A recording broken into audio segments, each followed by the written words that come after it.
answer to the question, how does faith grow? Through an adjusted perspective. The text tells us in verse 5. Now I want you to understand, these are guys, they're living in a wealthy city, but they themselves are not getting all of the benefits of the city in which they live in because they're faced with persecutions and trials.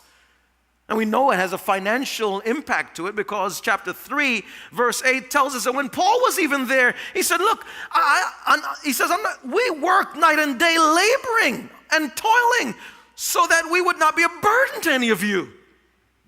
Excuse me. So Paul is saying, look, I can't even be full-time vocationally as a preacher. I got to work night and day and preach on the side and do all that because of the adverse financial situation. But yet, Paul's not sitting there sweating it. Paul's recognizing something unique. Watch what he's teaching this church about faith and answer the question, how does faith grow? Through an adjusted perspective. Verse 5 tells us, all this, that is your faith growing in the midst of turbulence and difficulty, all this is evidence that God's judgment is right. Stop right there. See, perspective is one's mental view of facts, ideas, and the interrelatedness of these facts and ideas. And so how do I see things? That's perspective. But an adjusted perspective can be a faith-building time. You ever read the book, 7 Habits of Highly Effective People by Stephen Covey?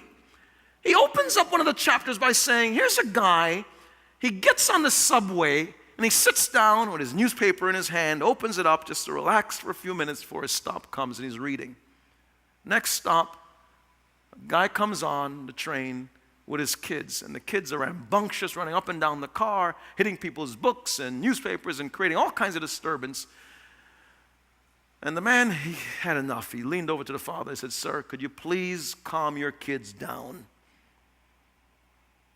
The father, with this kind of forlorn look on his face, he says to the man, sir, we just came from the hospital where my wife, the mother of these children, she died. My kids just don't know how to respond. What do I say to them? All of a sudden, the reader of the newspaper had a perspective shift. That's what I mean.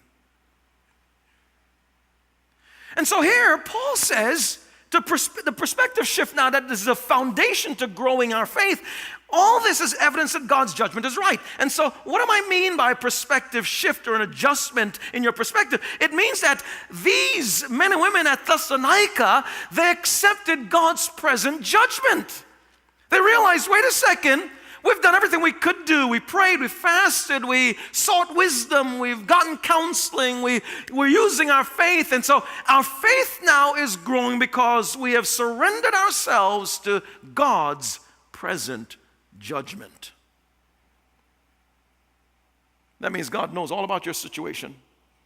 He knows all about your circumstance.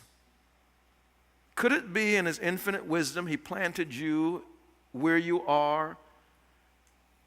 And He knows the disturbance and the uneasiness and the awkwardness and the fact that you don't want to be where you are.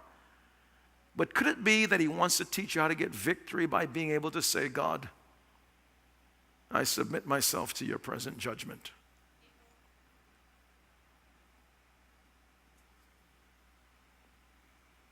And then faith becomes a platform or an entree to grow. When I think about how faith grows to an adjusted perspective, it's not just present judgment that we accept, God's present judgment, but also it's God's future judgment. Look at verse 5.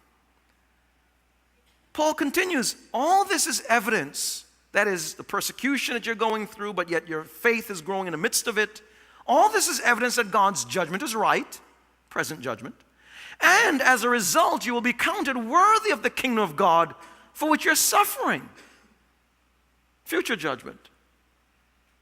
God's just. He will pay back trouble to those who trouble you and give relief to you who are troubled, and to us as well. Now don't sit there and gloat about the part of the verse, well, God's going to get those who got you. I mean, a lot of us gravitate towards it because of our personality, but that's not where we ought to camp out. Our hearts should be broken over those who don't know Christ and don't follow the Lord and don't have their lives open where God can have access to their hearts. Our hearts should be broken over that. But what Paul is teaching us is this. He says, look, God will take care of what he needs to take care of, but submit yourself and surrender yourself to God's eternal judgment or his future judgment, so your perspective is just shifted.